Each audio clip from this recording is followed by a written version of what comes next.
బెంగళూరులోని జీటీ మాల్లో కల్కి సినిమా చూసేందుకు పంచకట్లో వచ్చిన వృద్ధుణ్ణి లోనికి అనుమతించలేదు. ప్యాంట్ వేసుకుని వస్తేనే అనుమతిస్తామని సెక్యూరిటీ సిబ్బంది రైతుని అవమానించారు. టికెట్లు బుక్ చేసుకున్నామని ఆయన కొడుకు ఎంత నచ్చజెప్పినా భద్రతా సిబ్బంది వినలేదు. తన తండ్రి దూర ప్రాంతం నుంచి వచ్చానని, అప్పటికప్పుడు దుస్తులు మార్చుకునే సమయం దొరకలేదని, అందుకే అలాగే వచ్చామని చెప్పినప్పటికీ సిబ్బంది వినిపించుకోలేదు.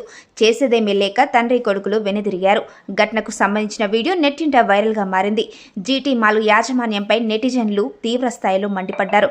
వృద్ధుడికిచ్చే గౌరవం ఇదా అంటూ కామెంట్ చేశారు. ఈ పరిణామాలతో దిగొచ్చిన జీటీ మాల్ యాజమాన్యం వెంటనే వృద్ధుడు ఫకీరప్పకు క్షమాపణలు చెప్పింది. ఆయనను దగ్గరుండి తీసుకువెళ్లి మాల్లో గ్రాండ్గా వెల్కమ్ పలికింది. పూలమాలలు వేసి ಶಾಲುವಾ కప్పి సన్మానం చేసింది మాల్ యాజమాన్యం. ಅಲ್ಲಿ ಸೂಪರ್ವೈಸರ್ ಕೇಳಿದ್ರೆ ಇಲ್ಲ ಸರ್ ನಾವು ಅಲೋ ಮಾಡಲ್ಲ, ಯಾವುದೇ ಕಾರಣಕ್ಕೂ ಅಲೋ ಮಾಡಲ್ಲ, ಅವ್ರನ್ನ ಪಂಚ ಹಾಕೊಂಡ್ರೆ ಅಲೋ ಮಾಡಲ್ಲ ಅಂತಂದ್ರೆ ಹೇಳಿದ್ರು. ಪಂಚ ಹಾಕೊಂಡ್ರೆ ಅಲೋ ಮಾಡಲ್ಲ.